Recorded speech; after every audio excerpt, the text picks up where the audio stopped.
ಅವ್ರು ಏನು ಮಾಡ್ತಾ ಇದ್ರು ಅಂದರೆ ಆ ಸೂರ್ಯಾಸ್ತಮಾನದಲ್ಲಿ ನೋಡ್ಕೊಂಡು ಕಣ್ಣು ಮಿಟುಕಿಸ್ತಾ ಇರಲಿಲ್ಲ, ಅದರಲ್ಲಿ ಲೀನವಾಗಿದ್ರು. ನಾನು ಕರೆಯೋಣ ಅಂತ ಹೋದನು, ಯಾಕೋ ಕರೆಯೋಕ್ಕಾಗಲಿಲ್ಲ, ಅವ್ರ ಕಾಲದಲ್ಲಿ ಕೂತ್ಕೊಂಡೆ. ಹಿಂಗೆ ಅರ್ಧ ಗಂಟೆ ಆದಮೇಲೆ ನೋಡ್ಬಿಟ್ಟು, ಭಾಳ ಹೊತ್ತಾಯ್ತಕ್ಕಂತ ನೀನು ಬಂದು, ಇಲ್ಲ ಕಣ್ಣಿಗೆ ನೀವು ಏನೋ ಧ್ಯಾನದಲ್ಲಿದ್ದರೆ ಅದಕ್ಕೋಸ್ಕರ ನಾನು ಇದು ಮಾಡಲಿಲ್ಲ, ನಿಮ್ಮನ್ನು ತೊಂದರೆ ಕೊಡಲಿಲ್ಲ. ಶಾರ್ಟರ್ಡೇ ಅಂತ ಅದೇ ಗುರು ಅಂದರೆ ಯಾರು? ಒಳ್ಳೆ ಪ್ರಶ್ನೆ ಕೇಳಿದೆ. ಗುರು ಅಂದರೆ ಯಾರು ಅಂತ ನೀನು ತಿಳ್ಕೋಬೇಕು ಅಂದರೆ ಸಿದ್ಧಾರೂಢರ ಚರಿತ್ರೆ ಓದು.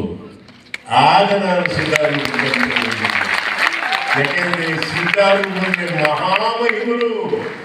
ಮಹಾಮಹಿಮರು. ಯಾಕೆಂದರೆ ಅವರು ಅಜ್ಞಾನಿಗಳಿಗೆ ಗೊತ್ತೇ ಆಗೋದಿಲ್ಲ ಅವ್ರ ಬಗ್ಗೆ ವಿವರಿಸಿದ್ರೆ.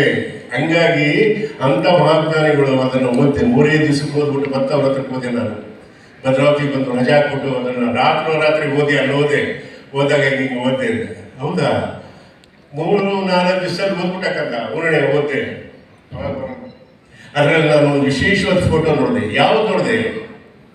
ಒಂದು, ನೀವು ಅವರ ಪರಮಾಪ್ತ ಶಿಷ್ಯ, ಸಿದ್ಧಾರೂಢರ ಪರಮಾಪ್ತ ಶಿಷ್ಯ ರಾಧಾಕೃಷ್ಣ ಅವ್ರ ಜೊತೆ ಕೂತ್ಕೊಂಡು ತೆಗೆಸ್ಕೊಂಡಿರೋ ಫೋಟೋ ನೋಡದೆ ಇದೆ ಬೇಷ್. ಇನ್ನೊಂದು ಯಾವುದು? ಸಿದ್ಧಾರೂಢರು ನಮ್ಮ ಮಹಾರಾಷ್ಟ್ರದ ಮೀಸೆ ಬಿಟ್ಟಿರ್ತಾರಲ್ಲ, ಅವ್ರ ಹೆಸರೇನು, ಅವ್ರ ಜೊತೆ ಕೂತಿರೋ ಫೋಟೋ ನೋಡಿದೆ ಅಲ್ಲ,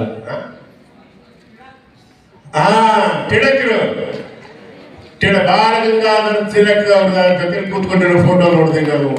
ಅವರು ಬಂದಾಗ, ಭಾಷಣಕ್ಕೆ ಬಂದಾಗ, ಅವರ ಸರಿಸಮಾನವಾದರೂ ಯೋಗ್ಯತೆ ಇರುವಂಥವ್ರನ್ನ ಅಧ್ಯಕ್ಷತೆ ಕೂರಿಸ್ಬೇಕು ಅಂದಾಗ ಸಿದ್ಧಾರೂಢರನ್ನ ಬಂದು ಕೇಳ್ಕೊಳ್ತಾರೆ. ಅಲ್ಲಿವರೆಗೂ ಬರೀ ಕೋಮಾಣದಲ್ಲಿ ಓಡಾಡ್ತಾ ಇದ್ದಂತಹ ಸ್ವಾಮಿ ಅವತ್ತು ಪಂಚೆ ಉಟ್ಟು ತಲೆಗೆ ಮುಂಡಾಸ್ ಕಟ್ಟಿ ಹೋಗಿ ಕೂತ್ಕೊಳ್ತಾರೆ.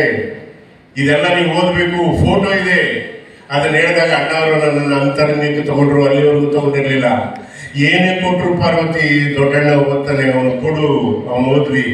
ಅವ್ರಿಗೆ ಯಾವ್ದಾದ್ರು ಒಂದು ಇದರ ಒಂದು ಪುಸ್ತಕ ಬಂದ್ರು ಸಹಿತ ದೊಡ್ಡಣ್ಣಗೆ ಹೋಗ್ಬಿಟ್ಟು ಓದಿದ್ರ ಪುಸ್ತಕ ಕೊಟ್ಟಿದ್ದಲ್ಲ ಅಂತ ಕೇಳೋರು. ಅವ್ರು ಕೇಳ್ತಾರಲ್ಲ ಅನ್ನೋದಕ್ಕೋಸ್ಕರ ಓದ್ಬಿಟ್ಟು ನನಗೆ ತಲೆಗೆ ಇಟ್ಕೊಳ್ತಾ ಇದ್ದೆ. ನನಗೆ ಜ್ಞಾನ ಹಂಚಿದ ಗುರುಗಳಲ್ಲಿ ಡಾಕ್ಟರ್ ರಾಜ್ಕುಮಾರ್ ಒಬ್ರು. ಆಮೇಲೆ ಸಿನಿಮಾ ಅಂದಮೇಲೆ, ಸ್ನೇಹ ಅಂದಮೇಲೆ ಜಗಳ ಗುದ್ದಾಟ ಇದ್ದೇ ಇರುತ್ತೆ. ಆ ಥರ ವಿಷ್ಣುಗೂ ನನಗೇನೋ ಒಂದು ಸಣ್ಣ ವಿಷಯ ಪ್ರೋತ್ಸಾಹವಾಗಿತ್ತು. 2 ವರ್ಷ ಗ್ಯಾಪ್ ಆಗೋದು. 2 ವರ್ಷ ಗ್ಯಾಪ್ ಆದಾಗ ಏನಾಯ್ತು ಅಂತಂದರೆ, ಯಾರು ರೆಕಾರ್ಡಿಂಗ್ ಮಾಡ್ಕೊಂಡ್ಬಿಟ್ಟು ನಾನು ತಲೆ ಕೈಗೆ ನೋಡಿಸ್ಬಿಟ್ರಪ್ಪ ದಯವಿಟ್ಟು.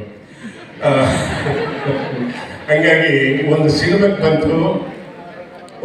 ಬಂದಾಗ ಎಸ್ ನಾರಾಯಣ್ ಬಂದ್ಬಿಟ್ಟು ಬೆಳಗ್ಗೆ 10 ಗಂಟೆಗೆ ಸೆಕೆಂಡ್ ಸಂಡೇ ಶೂಟಿಂಗ್ ಇರೋಲ್ಲ ನಮಗೆ. ಆ ಸಂದರ್ಭದಲ್ಲಿ ಬಂದು ಕಥೆ ಎಲ್ಲ ಹೇಳ್ದ, ಎಲ್ಲ ಆಯಿತು. ತುಂಬ ಚೆನ್ನಾಗಿದೆ ನಾರಾಯಣ್, ನನಗೆ ತುಂಬ ಇಷ್ಟ ಆಯಿತು. ಯಾರು producer? HD Kumaraswamy. Very good, ಖಂಡಿತ ಮಾಡೋಣ. ಈ ಮಿಲ್ಟ್ರಿ ಪಾತ್ರ ಯಾರು ಅಂತ ಕೇಳಿದೆ. ಮುಖ್ಯಮಂತ್ರಿ ಚಂದ್ರು.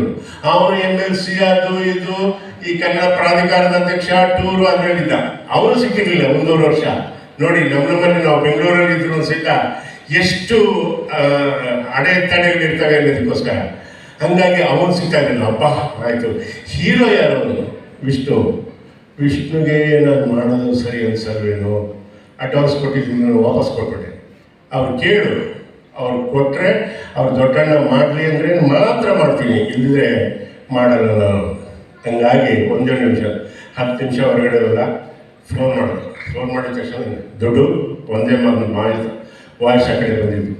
ದೊಡ್ಡ ವಿಷ್ಣು ಏನು ಹೇಳಿ, ಈ ಚಿತ್ರದಲ್ಲಿ ನನ್ನ ಸೋದರ ಮಾವನ ಪಾತ್ರನ ದೊಡ್ಡಣ್ಣ ಮಾಡ್ತಾನೆ ಅಷ್ಟೇ.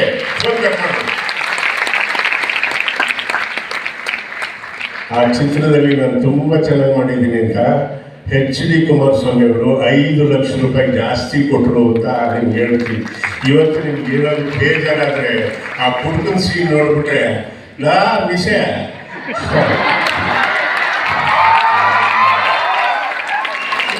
ಆ ನಾಟಿ ನೋಡಿ ಹೆಂಗ ಹೆಂಗೆ ಅಂದರೆ ಅಷ್ಟೇ. ನೀವು ಸುಖಪಟ್ಟರೆ ನಾವು ಸುಖಪಟ್ಟಂಗೆ. ಯಾಕೆಂದರೆ ನಮ್ಗೆ ಅನ್ನ ಹಾಕೋರು ನೀವು, ನಮ್ಮನ್ನು ಬೆಳೆಸೋರು ನೀವು, ನಮಗೆ ಸ್ಥಾನಮಾನಗಳನ್ನು ಕೊಡೋರು ನೀವೆಲ್ಲಾದ್ರೂ ಕೆಟ್ಟೋದ್ರೆ ನಿಮ್ಮನ್ನು ನಮಗೆ ನೋಡೋಕ್ಕಾಗಲ್ಲ. ಯಾಕೆಂದರೆ ನಾವು ಇನ್ನು ಎಷ್ಟು ವರ್ಷ ಬದುಕಿರ್ತೀವಿ, ಒಂದಲ್ಲ ಒಂದು ದಿವಸ ಕಾಲನ್ನು ಕುತ್ತಿಗೆ ಕೊಡಲೇಬೇಕು. ನೀವೆಲ್ಲ ಚೆನ್ನಾಗಿರಿ ಅನ್ನಬೇಕು. ಯಾಕೆಂದ್ರೆ ನಾನು ಹೇಳೋದೆಲ್ಲ ಯಾರು ಅರ್ಥ ಆಗುತ್ತೋ ಬಿಡುತ್ತೋ ಆದರೆ ಅರಿತು ಬಾಳಿದರೆ 6 ಪಟ್ಟ ಅನ್ನೋದಕ್ಕೋಸ್ಕರ ಹೇಳ್ತೀನಿ. ಇನ್ನೊಂದೇ ಒಂದು ಘಟನೆ ಹೇಳ್ಬಿಡ್ತೀನಿ. ಯಾವುದು ಅಂತಂದರೆ, ನಮ್ಮ ಶಂಕರ್ನಾಗ್ಗೂ ನಮಗೂ ಏನಾಗಿತ್ತು ಅಂದರೆ, ಸುಂದರಕಾಂಡ ಅಂತ ಒಂದು ಪಿಕ್ಚರು. ನಮ್ಮ ಅಶ್ವಿನಿಯವರು ಅಮ್ಮ ತುಂಬ ಚೆನ್ನಾಗಿ ನಾನು ಪರಿಚಯ ಮಾಡಿಸಿದ್ರಿ ಕಣಮ್ಮ, ನನಗೆ ತುಂಬ ಸಂತೋಷ ಆಗ್ತದೆ. ಹಿಂದೆ ಅಂತಂದರೆ ಕ್ಲಿಪ್ಪಿಂಗ್ಸ್ ಬೇಕಾದಷ್ಟಿತ್ತು. ಅಂಬರೀಷ್ ಜೊತೆಲಿ, ವಿಷ್ಣು ಜೊತೆಲಿ, ದೊಡ್ಡ ದೊಡ್ಡ ಆರ್ಟಿಸ್ಟ್ಗಳ ಜೊತೆಲಿ ಯಾರಾದರೂ ಬಂದಿದ್ದು ಕೊಟ್ಬಿಡ್ತಾ ಇದ್ದೆ. ಅದನ್ನೇ ನೋಡೋರು ಎಲ್ಲರೂ ಹುಡುಗರು. ಇನ್ನೊಂದ್ಸತಿ ಸಮಯ ಬರಲಿ ಮೇಡಮ್ ಕೊಡ್ತೀನಿ, ನೋಡಿವ್ರಂತೆ, ತುಂಬ ಚೆನ್ನಾಗಿದೆ. ಆಮೇಲೆ ನಮ್ಮ ಶಂಕರ್ನಾಗ್ ಒಂದು ವಿಷಯ ಹೇಳ್ತೀನಿ. ಸುಂದರಕಾಂಡ, ಅಶೋಕ್ ಸುಂದರಕಾಂಡ ಅಲ್ಲ, ಎಸ್ ಸುಂದರಕಾಂಡ ಲಾಸ್ಟ್ ಪಿಕ್ಚರಲ್ಲಿ ಅವರು ಸಾಯಸೀನಲ್ಲಿ ಇದ್ದವರು ಕಿರಣ್ ಅಂತ ಒಬ್ಳು ಆರ್ಟಿಸ್ಟು, ನಾನು, ದೇವರಾಜು, ಆಮೇಲೆ ಜಯಂತಿಯವರು ತೊಡೆ ಮೇಲೆ ಒಂದು ಸಾಯಬೇಕು. ನಮ್ಮಲ್ಲಿ ಒಂದು ಬ್ಯಾಡ್ ಸೆಂಟಿಮೆಂಟ್ ಬ್ಯಾಡ್ ಸೆಂಟಿಮೆಂಟ್ ಏನಿದೆ ಏನಂದರೆ, ಲಾಸ್ಟ್ ಶಾಟ್ ಒಂದು ಸಾಯವನ್ನು ತೆಗಿಬೇಕು, ಜನರೇಟರ್ ಕಟ್ಟಬೇಕು. ಅದು ಹೆಂಗೆ ಗೊತ್ತಾಯ್ತಮ್ಮ ನಿಮಗೆ ದೇವರೇ? ನನಗೆ ಆಶ್ಚರ್ಯ ಆಯಿತು. ನಾನು ಇದಕ್ಕೆ ನಮ್ಮ ಪ್ಯಾಲೇಸ್ ಹತ್ರ ನಡೆದಿದ್ದು. ಜನರೇಟರ್ ಕೆಟ್ಟೋಗೋದಾದ್ರೆ ಏನರ್ಥ? ಒಂದಲ್ಲ 2 ಜನರೇಟರ್ ಇರ್ತವೆ ಸಿನಿಮಾದಲ್ಲಿ, 2 ಕೆಟ್ಟೋಗ್ಬಿಡ್ತು. ಸರಿ, ಆಮೇಲೆ ಗಲಾಟೆ ಮಾಡಿ 6:45 ಹುಡುಗಾಟ ಆಡ್ತಾರೆ, ಬೋಟ್ ಅಂತ ಕೂಗಾಡ್ತಿರ್ತಾರೆ. ಬೇಗ ಎಲ್ಲ ರೆಡಿ ಮಾಡಿ ಡೀಸೆಲ್ ಹಾಕಿ ಎಲ್ಲ ನೋಡಿ ಫಿಲ್ಟರ್ ಚೆಕ್ ಮಾಡಿ ಸ್ಟಾರ್ಟ್ ಮಾಡಿದ್ರು. ಟೇಕ್ ಮಾಡಬೇಕು. ನೋಡಿದ್ರೆ ಕ್ಯಾಮ್ರಾ ಅಸಿಸ್ಟೆಂಟು ಏನಂತ ಗೊತ್ತಾ, ರಾಸ್ಟಾರ್ ಆಗೋಯ್ತು ಅಂತ. ಮತ್ತೆ ಫಿಲ್ಮ್ ಮಾಡ್ಕೊಂಬ, ಇದೊಂದು ಶಾರ್ಟ್ಗೆ ಅಂತ ಯೋಚನೆ ಮಾಡಬೇಡ. 400 ಫೀಟ್ ಅಲ್ಲ ಅವಾಗ.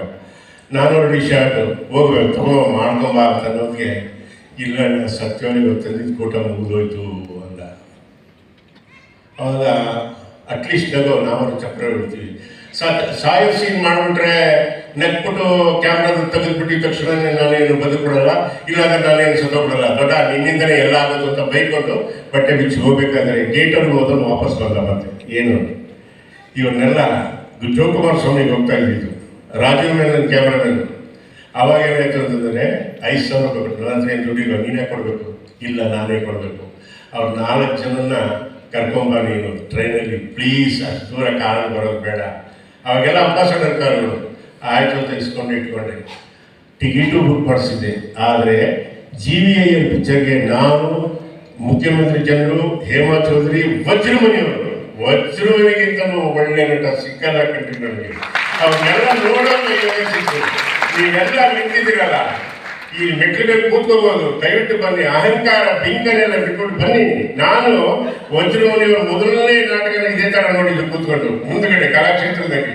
ವಜ್ರಣ್ಣನ ಎಂಟ್ರ್ ಆಗಿದ ತಕ್ಷಣ ಜೋರಾಗಿ ವಿಷಯ ನೋಡ್ತಿದ್ದೀನಿ, ಗೊತ್ತಾಯ್ತಾ? ನಿಮ್ಗೆ ಗೊತ್ತಿಲ್ಲ.